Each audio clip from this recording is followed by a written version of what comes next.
Fala sem preguiça, tudo bom? Há um tempo atrás eu pedi para vocês enviarem as suas dúvidas sobre o Stiff e diante das dúvidas que vocês me enviaram eu montei uma sequência de 4 aulas. Nessa primeira aula eu vou falar um pouquinho sobre dicas gerais da realização do Stiff. Vamos lá? Olho aqui na tela.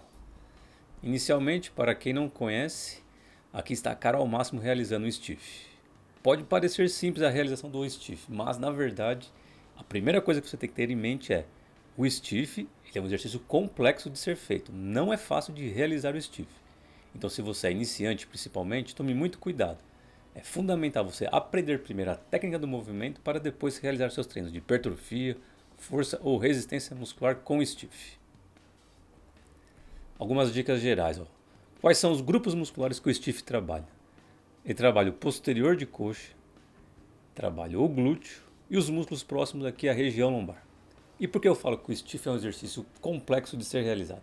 Porque você tem que ter o quê? Uma grande consciência corporal na sua realização. O que isso significa?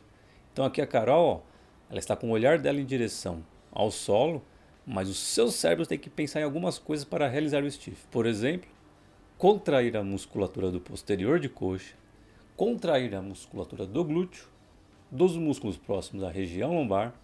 Ela tem que pensar ainda, em manter a posição dos joelhos, manter a posição da barra e manter o alinhamento da sua coluna, ou seja, tudo isso engloba a realização do Stiff. Então, cada vez que você aumenta a sua consciência corporal de toda essa dinâmica do exercício, mais eficaz será a realização do movimento.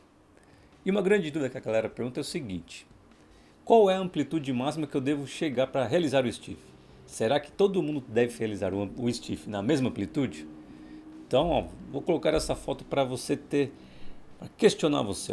Por exemplo, um teste que você pode fazer aí na sua casa ou na academia é o seguinte. Olha aqui no cursor do mouse. A Carol, vou pedir para ela ficar totalmente deitada no solo, com seus dois membros inferiores estendidos e apoiados.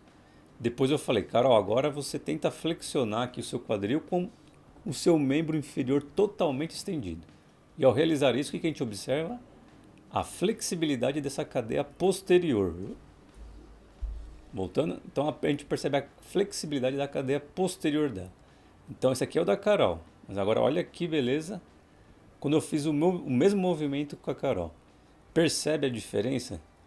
A minha amplitude do posterior de coxa, ou minha flexibilidade do posterior de coxa é bem menor do que da Carol. Então nesse caso, certamente a Carol pode realizar o Stiff em uma maior amplitude e eu realizarei o Stiff em uma menor amplitude. Isso não tem problema assim no primeiro momento. Eu terei uma menor eficácia na realização do exercício, pois eu terei uma menor amplitude.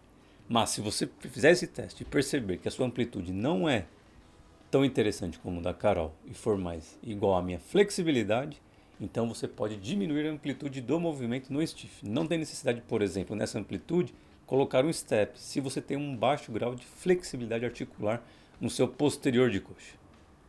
E como você pode consertar isso? Por exemplo, realizar alongamentos específicos para o posterior de coxa.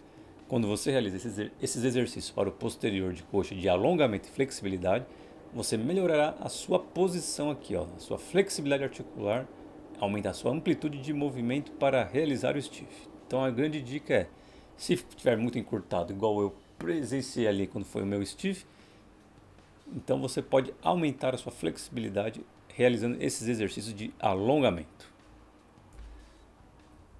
Bom, então essa foi a primeira aula, as primeiras dicas então em relação ao exercício. O Stiff é um exercício complexo de ser realizado porque ele requer uma grande consciência corporal e a amplitude de movimento que vai determinar é a flexibilidade do seu posterior de coxa. Se você tem uma boa flexibilidade do posterior de coxa, você pode ter uma boa amplitude de movimento. Mas se a sua flexibilidade do posterior de coxa não for tão boa, for mais semelhante à minha, olha que beleza. Aí você vai ter que diminuir a amplitude do movimento e realizar trabalhos mais específicos de alongamento para melhorar essa flexibilidade. E aí, gostou desse vídeo? Então deixa aí o seu curtir, marque seu amigo, sua amiga que quer saber um pouco mais sobre Stiff. E amanhã eu publicarei um pouco mais sobre a posição, aula 2, posição dos joelhos. Até a próxima e vamos nessa!